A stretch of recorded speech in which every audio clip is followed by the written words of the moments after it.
నమస్తే, నేను కిషోర్ కుమార్. ఈ వీడియో మీరు మొదటిసారి మన ఛానల్లో చూస్తున్నట్టయితే దయచేసి ఈ ఛానల్ని సబ్స్క్రైబ్ చేయండి.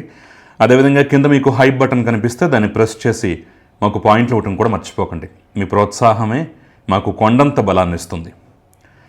ఒక వార్త చెప్తాను. ఫస్ట్ వార్త ఏంటంటే, ఆంధ్రప్రదేశ్ ముఖ్యమంత్రి చంద్రబాబు నాయుడు ఢిల్లీ పర్యటన. ప్రధానమంత్రిని కలుస్తున్నారు. ఆగస్టు 1వ తారీఖున భోగాపురం విమానాశ్రయం ప్రారంభోత్సవానికి రావాల్సిందిగా ప్రత్యేకంగా ఆహ్వానించబోతున్నారు. దాంతోపాటుగా చాలా కీలకమైనటువంటి బిల్లులు, అంటే ఒక పక్క మహిళా బిల్లు, ఇంకో పక్క డీలిమిటేషన్ బిల్లు, వీటి మీద అన్ని పక్షాలను ఒప్పించేటువంటి ఒక గురుతర బాధ్యతను కూడా చంద్రబాబు నాయుడు భుజస్కంధాల మీద పెట్టబోతున్నట్టుగా తెలుస్తున్న నేపథ్యంలో వాటి గురించి కూడా చర్చించబోతున్నారట. దాంతోపాటుగా అమిత్ షాతో పాటు మిగిలినటువంటి మంత్రులను కలిసి రాష్ట్రానికి రావాల్సినటువంటి నిధులు, రాష్ట్రానికి కావాల్సినటువంటి సాయం, ఈ ఇతర అంశాల మీద కూడా వారి మధ్య చర్చోపచర్చలు ఉండేటటువంటి అవకాశం ఉన్నట్టుగైతే వార్తలు అందుతున్నాయి. ఏముంది ఇందులో? కొత్త ఏముంది? బాబు ఢిల్లీకి పోవటం కొత్త, ప్రధానమంత్రిని కలవటం కొత్త, అమిత్ షాని కలవటం కొత్త, వీటన్నిటి గురించి అడగటం కొత్త అని చెప్పేసి తేలిగ్గా తీసిపారేయచ్చు.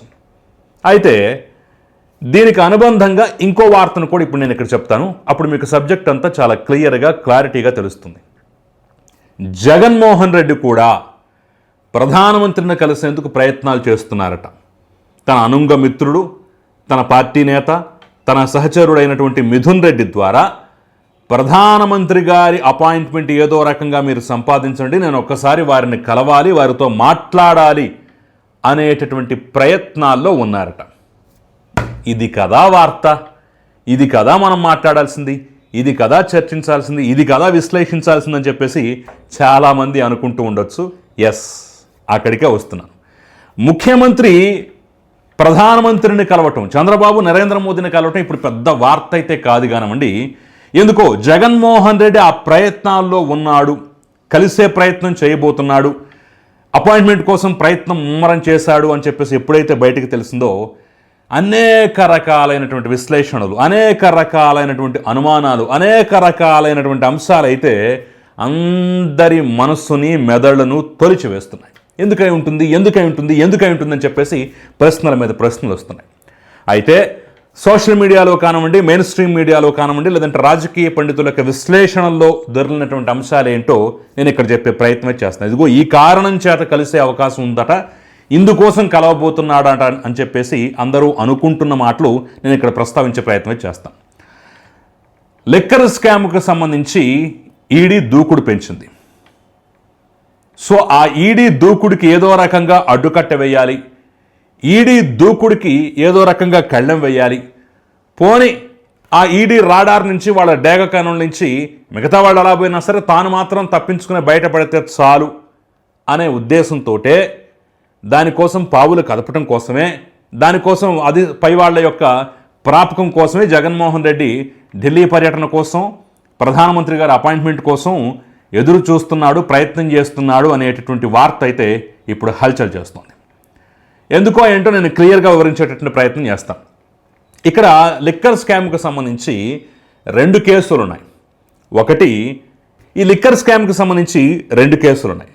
మొదటిది ఏంటంటే మనందరికీ తెలిసిందే, సిట్ ఏర్పాటు చేసి రాష్ట్ర ప్రభుత్వం కూడా దాని మీద ప్రత్యేకమైనటువంటి దర్యాప్తు చేసింది. అనేక అరెస్టులు కూడా జరిగాయి. ఒక జగన్మోహన్ రెడ్డి తప్ప మిగతా ఆయన చుట్టూ ఉన్నటువంటి పరివారం, మంది మాగదులు మొత్తం అరెస్ట్ అయ్యి జైలుకి వెళ్ళినటువంటి సందర్భం మనం చూసాం. అంటే లిక్కర్ పాలసీ దగ్గర నుంచి ప్రతి ఒక్క అంశంలో స్కామ్ చేసి వందల వేల కోట్ల రూపాయలు దండుకున్నారు, కల్తీ లిక్కర్ సరఫరా చేసి అనేక మంది ప్రాణాలు పోవటానికి కారణమయ్యారనేటటువంటి ఆరోపణలు ఎదుర్కొంటున్నటువంటి మొదటి కేసు అయితే, తాజాగా ఇంకో కేసు కూడా దీంట్లో వచ్చి చేరింది. అంటే అందుట్లో ఒక చిన్న పార్ట్ అనమాట. ఆ కేసు ఏంటయ్యా అంటే లిక్కర్ రవాణాకు చెందినటువంటి కేసు. అంటే ఏ ఒక్క అంశాన్ని వదలకుండా ఈ లిక్కర్ డిపోల దగ్గర నుంచి షాపులకు చేరవేసేటువంటి క్రమంలో కూడా అడ్డగోలుగా రేట్లు పెంచి, ఇచ్చిన కాంట్రాక్ట్ ఒక సంస్థకైతే దాన్ని వేరే వాళ్ళు మానిటర్ చేసి, వేరే వాళ్ళు మేనేజ్ చేసి కుప్పల తెప్పలుగా డబ్బులు దండుకున్నట్టుగా, ఈ రవాణా మొత్తం మీద దాదాపుగా 1000 కోట్ల రూపాయలు దండుకున్నట్టుగా అయితే మరో అంశం వెలుగులోకి వచ్చి దాని మీద కూడా కేసు అయింది.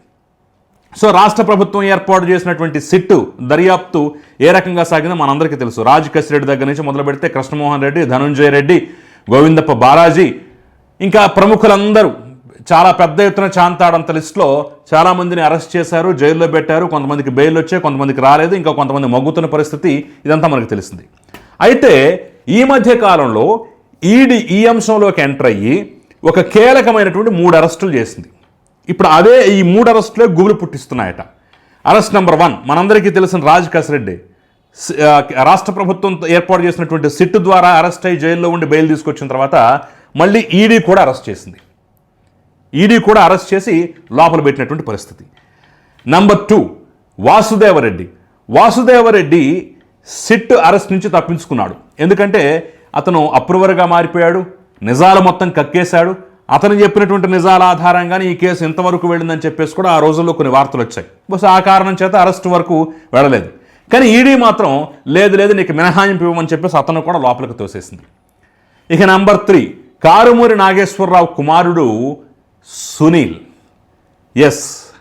మంత్రిగా పనిచేసినటువంటి వైసీపీ నేత కారుమూరి నాగేశ్వరరావు యొక్క కుమారుడు సునీల్.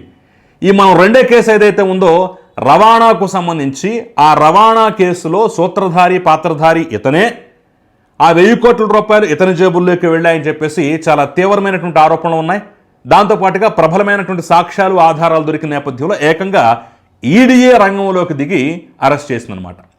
అయితే ఇప్పుడు వీళ్ళ ముగ్గురిని అరెస్ట్ చేసిన తర్వాత సిట్టు కూడా వాళ్ళని మళ్ళీ మాకు కూడా కావాలి, కొన్ని రోజుల పాటు మేము కూడా వాళ్ళని విచారిస్తామని చెప్పేసి వాళ్ళని తీసుకెళ్ళి విచారణ చేస్తున్నటువంటి క్రమంలోనే సిట్ దర్యాప్తులో అంతిమ లబ్ధిదారుడి వరకు వచ్చి అంతిమ లబ్ధిదారుని టచ్ చేయకుండా ఆగిపోయినటువంటి క్రమంలో ఈడీ దర్యాప్తు మాత్రం అచ్చంగా అంతిమ లబ్ధిదారుడు సెంట్రిక్గానే జరుగుతోందని, వీళ్ళందరి విచారణల పర్వం పూర్తయిపోయిన తర్వాత అసలు అంతిమ లబ్ధిదారుడు ఎవరు అని చెప్పేసి తేల్చి అతనికే గురిపెట్టే అవకాశం ఉందని, అతనికే నోటీసులు ఇచ్చే అవకాశం ఉందని, అతన్నే ముగ్గులోకి లాగేటటువంటి అవకాశం ఉందని చెప్పేసి పెద్ద ఎత్తున ప్రచారం జరుగుతోంది.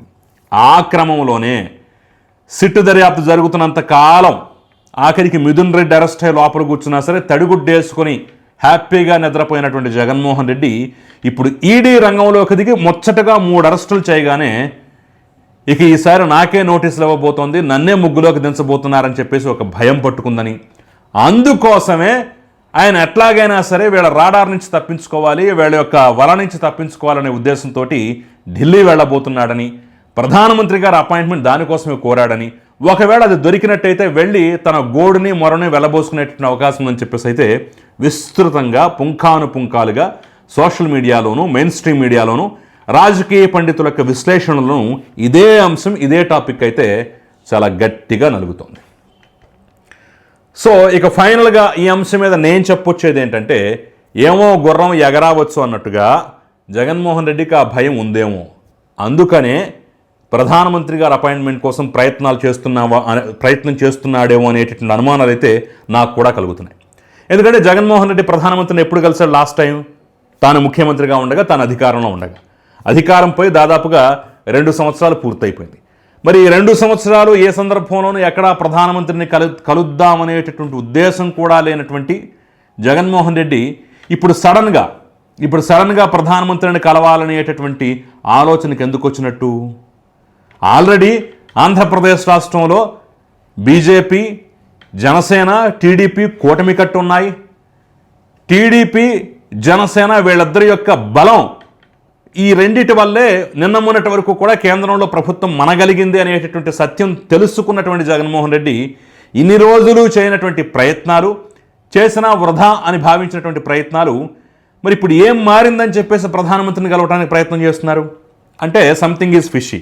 ఏదో పేకల మీదకి వచ్చేటటువంటి అవకాశం ఉంది కాబట్టే ముందుగానే, అంటే ట్రీట్మెంట్ కన్నా నివారణే నయం అని చెప్పేసి అంటారు కదా, ఆ తరహాలో ఏమన్నా పేకల మీదకి రాబోయేటటువంటి సందర్భంలోనే రావడానికన్నా ముందే ఏదో ఒక అడ్డుపుల్ల వేసుకుంటే, ఏదో రక్షణ కవచం అడ్డు పెట్టుకుంటే బాగుంటుంది కదా అనే ఉద్దేశంతో జగన్మోహన్ రెడ్డి యాక్షన్ ప్లాన్ ఉందా అనే అనుమానాలు అయితే నాకు కూడా కలుగుతున్నాయి.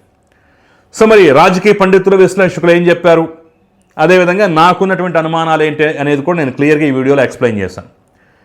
మరి ఇంత చూసిన తర్వాత, ఇంత జరిగిన తర్వాత జగన్మోహన్ రెడ్డికి ప్రధానమంత్రి గారి అపాయింట్మెంట్ దొరుకుతుందా?